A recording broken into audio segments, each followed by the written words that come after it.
Welcome back to my water flood damaged car repair. In the last video we checked the engine because the biggest risk with a flood damaged car repair is always the engine. And we confirmed the engine was seized and got to work straight away. There's a whole lot of work to do, but the target in this video is to get the whole front end stripped down on this car to give me the access I need so I can see how to get the engine out.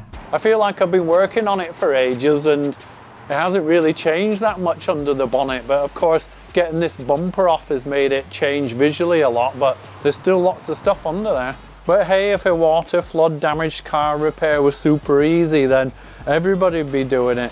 And the next steps in my electronic service manual have got me working under the wheel arches on intercooler pipes and all sorts, so let's get back to it. Actually, maybe not the intercooler pipes yet. The next thing is actually these bolts here. The intercooler pipes are coming up. I was just reading ahead a little bit. Anyway, I've got those to get undone.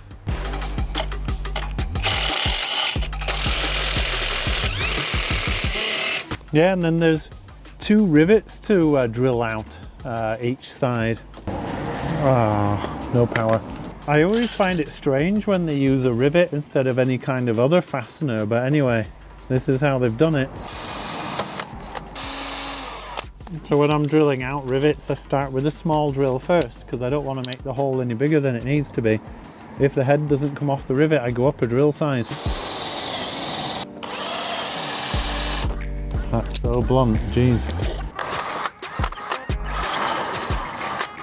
Can you see how it's dropped down a little bit? So that means we're going in the right direction. When I reassemble it, I'll use something similar to that. It's just a pop rivet or a blind rivet, they call them sometimes.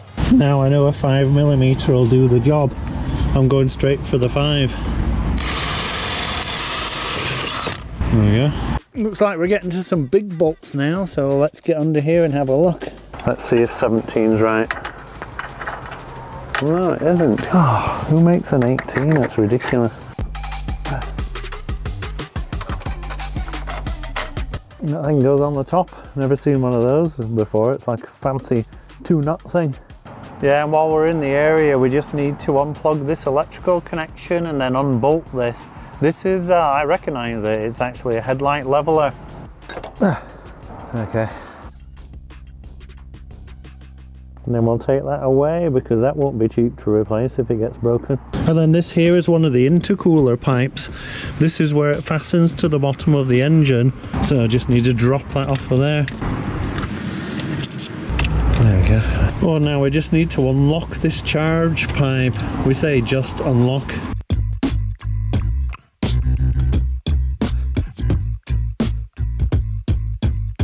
Tell you what, I'm going to undo it up here. Good old Jubilee clip, huh? Everybody knows how they work. Those other clips are a mystery. But anyway, if we get this loose up here, that might give me some room for pulling on that other thing. Sure that the clip's pulled down. That one sounded like it was. Oh, they just pop back all the time. God, what a design, huh? I could spend 30 minutes getting one hose off. That should be loose. So it should just come off the fitting now. Will it go? No, will it heck? Oh, I think it might be going now. Whew. Oh, God. Oh. That's water flood for you. Oh, God, stinks. Yeah, suffice to say that there shouldn't have been water in there, and I'm covered in it now, and it was really stagnant, horrible water, but that was the intercooler pipe, so when whoever owned this vehicle drove it through water, it sucked in lots of water, fed it around the intake system in the intercooler and all the rest. So I wasn't expecting that. And you probably guessed from watching me work that I don't really like my tools to get all wet. So I'm just going to take a break and get these cleaned up, and then a little bit of WD-40 on them. I know it doesn't look like it's anything fancy, but I've had these a long time. And this is much more water resistant than ratchet, so not quite as worried about that. So just popping out that locking pin there, and down at the far side too. So I really needed to get this cross member down because I just couldn't get the charge pipe off it the other side with it in place. And this plastic plug thing, once the other piece that was down the middle of it is out, then it pops down. That's typical, that, isn't it? Oh, there we go, look. So that thing just comes out. Yeah, now finally, what was a few steps ago, this thing comes down. And that'll make all the difference to doing the charge pipe, which you can see is red in the distance. And so now that that cross member is off, I was able just to pull this hose down and into this space at the bottom. Okay, so this morning I've decided on a slight change of approach. I haven't removed lots of engines before. I think I've done it like once before. And on that occasion, I lifted the engine out in what I think of as a very traditional sort of way. It comes out through the top. And that's really good with longitudinally mounted engines because the transmission's on the back. But as I mentioned before, this is almost like a front drive layout with the transmission on the side, but with the complication of it being four-wheel drive, so there's transfer box and prop shaft to the back. Anyway, too late to cut the long story short. I don't think it's going to lift out very easily through the top. I'll get the camera close so you can have a look with me. So on the left-hand side, we've got all the pulleys and stuff. There's about an inch to spare between the engine and the chassis leg there. This is where I was turning the crank pulley at the beginning of the video. Continue, continue, continue, till we get about here, and this is about where the engine finishes, so that's sounding good, right? But then the bell housing and then transmission all goes further, and it actually starts to go under the chassis leg at this side. And so there's no space at this side. In fact, it's underneath by like an inch or something like that. We'll have a look under the wheel arch. Okay, so excuse the freehand filming, but this is the chassis leg and the side of the engine bay at this side, and you can see this is where the transmission finishes, and this is, it may not look like it on the video, but this is slightly under this. So I think I'm going to have to get the car into the garage and onto the lift to give me more options. So it looks like I'm going to have to spend quite a few hours doing the great car swap. So I've got a Porsche 914 non-runner restoration project, and I need to get that out onto the drive somewhere, get it that way as well. And then I've got my non-runner BMW M135i xDrive that I've got to get lined up with those ramps and haul it in there somehow. So I've got several hours or half a day of fun just getting this sorted, but I can't see a way around it. But now that I've decided, I might as well just get started with it. So I need to scoot everything that's underneath the car out so that then I can drop this frame, at least temporarily. It's amazing the stuff you accumulate when you have a car elevated for any period of time.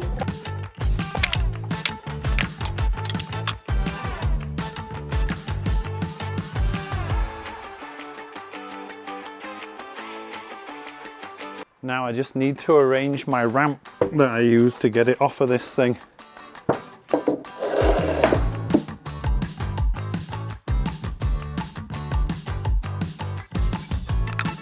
These doors have no latches, so if I start going downhill, they might swing open and hit something. So I'm just going to use some duct tape to hold them closed. And the duct tape will damage the paint if it's left on too long, so this is just for while we're moving the car. And if I forget to take it off, remind me in the comments. So it goes without saying that the car doesn't have any brakes or anything like this. This is the locking latch that stops it rolling off the ramp. So what I do is I just move a couple of blocks further along, and now I know the car will only run that far.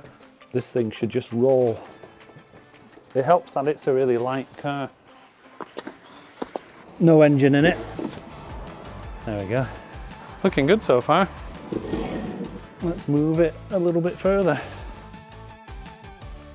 Are you guys keeping an eye on that side for me? Okay, if you promise. The less glamorous side of salvage car rebuilding. Moving all your stock around and things not working out as you expect. What I need now is some momentum. I'll just try and keep it going.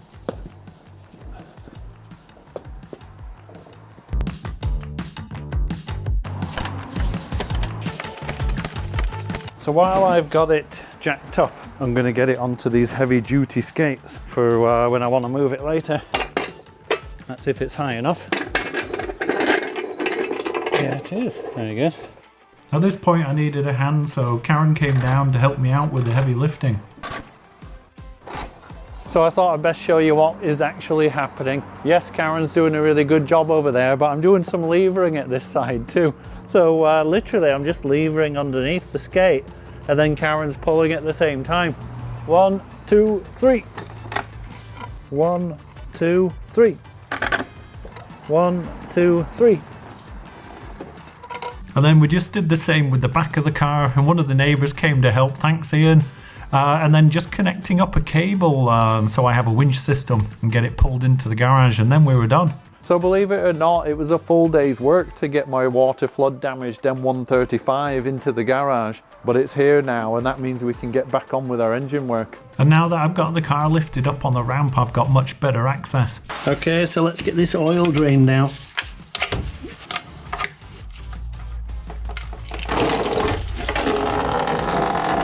That's not a good sign, that was all water. Now we know this is water flood, but that was quite a lot of flood. Really black, that oil as well. Go ahead and pop this back in for now, because I think that's got most of it.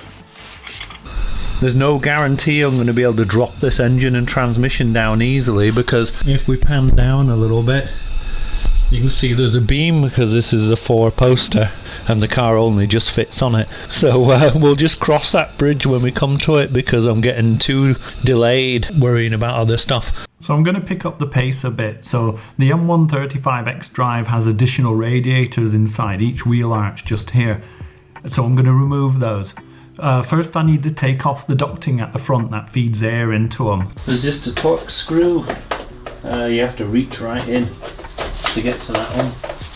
And then the duct itself, there's a little hanger at the back, so just pop that up and off of it.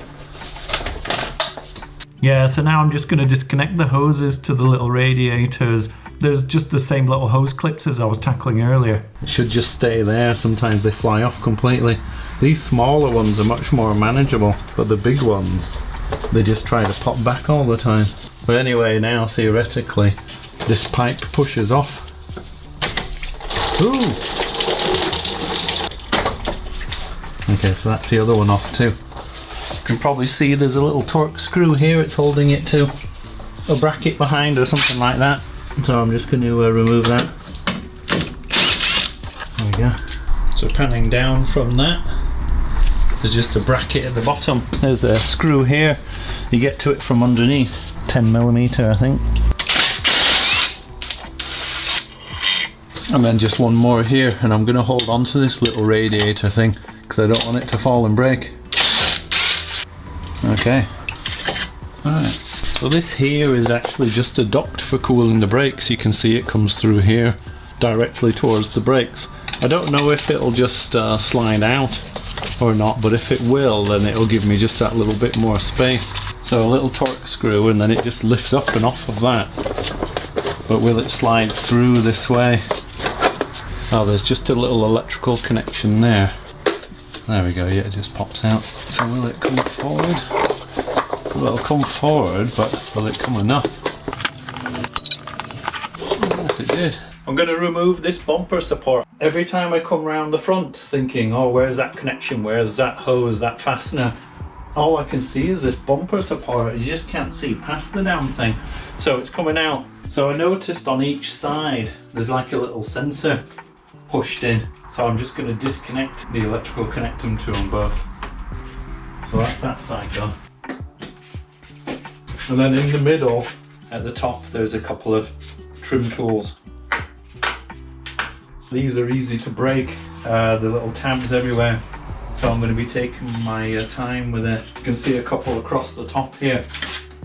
Now this one's not too bad. It's not as bad as the last generation. There we go.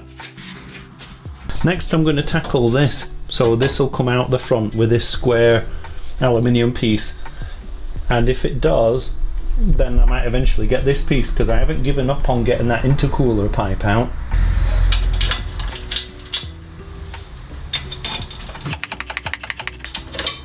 And I'm just going to do the other side quickly. And now finally we can lift this out the front. Please say it's going to go. Yeah, And so the question is now, with all of this access I've got now and the ability to move this pipe around, will I be able to pull it off from up there? So let's see. Ooh, some sharp bits around. Ooh, really banged my elbow. But the key thing is that's off now. So now I want this crash bar off because it'll give access to the front for the rad pack, and I'd really like that out because I think it will give me more options when I'm removing the engine. I'm going to start with the V-brace, which should be something nice and easy for a change. Yeah, there's just two 10mm screws holding this in now. So now for the crash bar itself, there's two horns, one at each side. So there's just a little electrical connection to that, and the one at the other side. And I just have these 4 bolts that actually they don't hold this on, they hold this piece underneath it. But anyway, we need those off.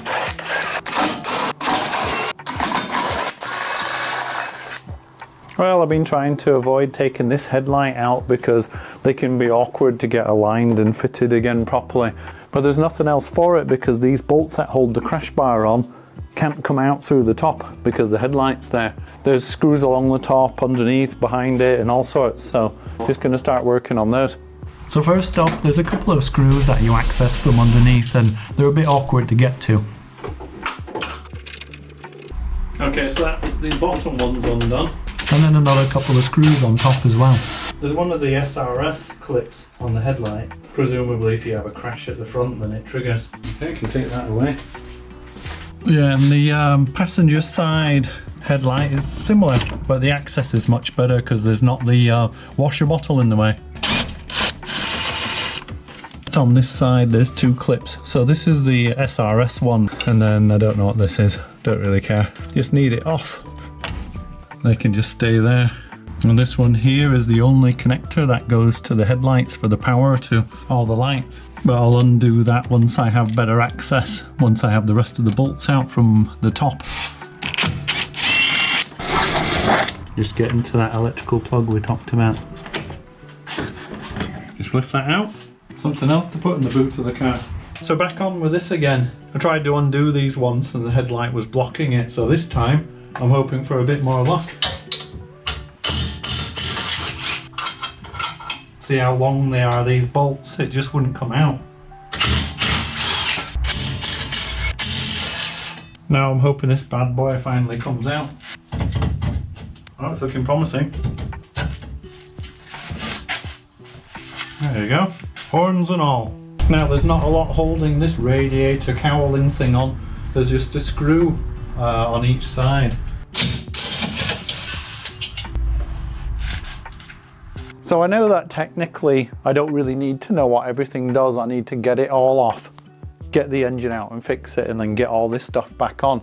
But if you've got one damaged or there's a problem with it, then it helps to know what its function is, you know. And I was starting to doubt myself because these radiators that were under the wheel arches left and right, they clearly were radiators because coolant came out and it was really green. But I thought that this was the main radiator. Well, it turns out that both are true. So these linking pipes that go across here, they run from each small radiator in front of the wheels.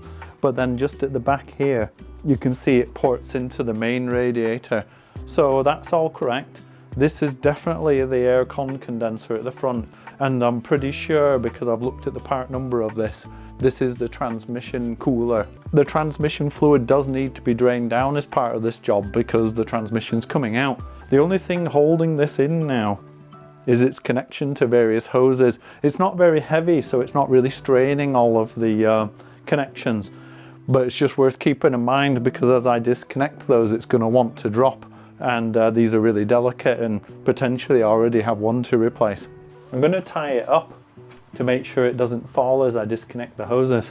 So down in here we have an electrical connector that just goes into the back of here. Maybe it's a temperature sensor, I don't know. But it's one of those where you just pop the little tab out, and then once you've popped it out a little bit, then you can squeeze it. Okay, so there we go. And then this here, this is one of your main radiator hoses. So you can see it goes into the block there, but I'll probably disconnect it. Yeah, I'll probably disconnect it here from the back of the radiator. Looks easiest. Carefully, carefully, if you have a screwdriver next to a radiator, I'll tell you that. It's more of those clips like the intercooler. I've got it fully retracted, you know, the wire part, but will it come out? No way.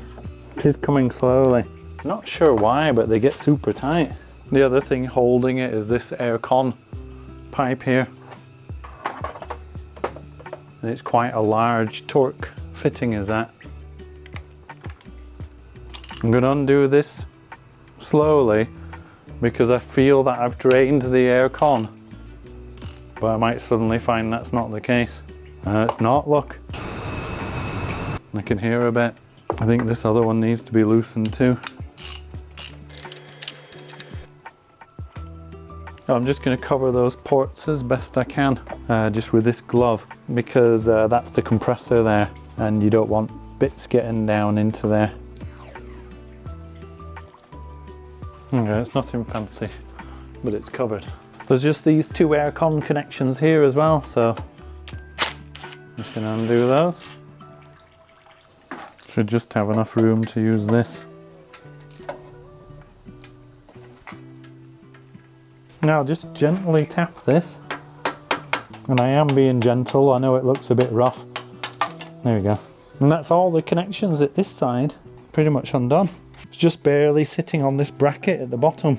Oh, but remember I've got my rope, so no need to panic, huh? And then this air con hose just came out, so I'm going to put it away safely because they'll be expensive, these things. See those? Automatic transmission fluid lines come into the cooler at the front, and that means we're really close to getting this rad pack out.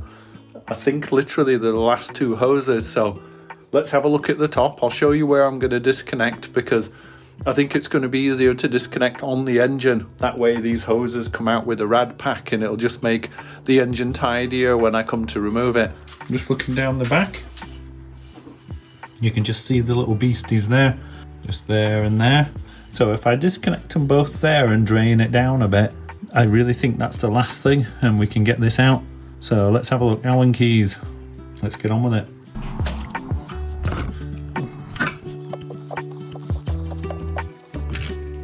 Oh, I'm just going to gently lever that up. Oh, that wasn't too bad, was it? I expect it to be tighter than that. I'm expecting some fluid out of this when I lift that. There we go. Not very much though, huh?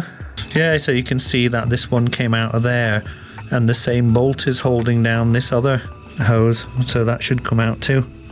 Not much drained down though. I expected it to be quite a bit more than that. Okay, it seems like this rad pack's ready to come out. So I'm going to undo my ropes carefully. I'm sure at BMW workshops they use rope to hold it in, just like me. And finally I was able to lift the rad pack out and then empty the excess fluids down into a bucket. Oh, there's water and oil leaking out everywhere. Let's get this out of the way. So all of a sudden it's looking much more feasible that this engine and transmission's just going to come out the front. Lifting it out the top was going to be really tricky because there were things in the way. And then dropping out the bottom seems to be the way to do it. But because of the type of ramps that I've got, there's a big post in the way from my 4-post ramp. So I'm kind of going to do a bit of both, where I drop it down a little bit and then hopefully just wheel it out the front. So that's the plan. There's a lot of work to do before that though, so let's see what's next. And what's next is the starter motor. So the positive terminal's covered by this little red cap, so you just twist that and remove it. And then next up is a little electrical connector, same as the others. And then down in there, there's a 13mm nut that's holding the large positive cable onto there. And I'm just reaching in with this special socket that I've got, just cracking it free and then spinning it loose. And I'm just going to use a little magnet just to grab that nut off now that I can see it's loose. So now with that disconnected, we should be able to just move this connector off of the starter motor. Just like that. And then there's 3 Torx bolts that hold the starter motor on, so I'm going to start with the top one because it's the most awkward one. So now I've got it loose, I'm just going to reach in. I'm going to have the help of my magnet again. This makes things a bit easier. And now we can come to the two screws that are easier to get to. So there's this one here that's just behind that rubber packing thing. So just going to spin that one out. Don't know why these screws are so long, but they are. That's that one. Just on the final one of the three now.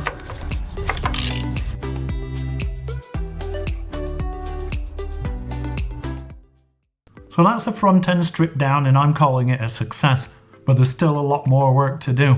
So join me in the next video where by hook or by engine hoist, the engine's definitely going to be coming out. And that's a fill from Revive My Ride Guarantee. Thanks for watching. If you liked the video, please give me a thumbs up. Please subscribe to make sure you don't miss the next video, and hopefully I'll see you soon.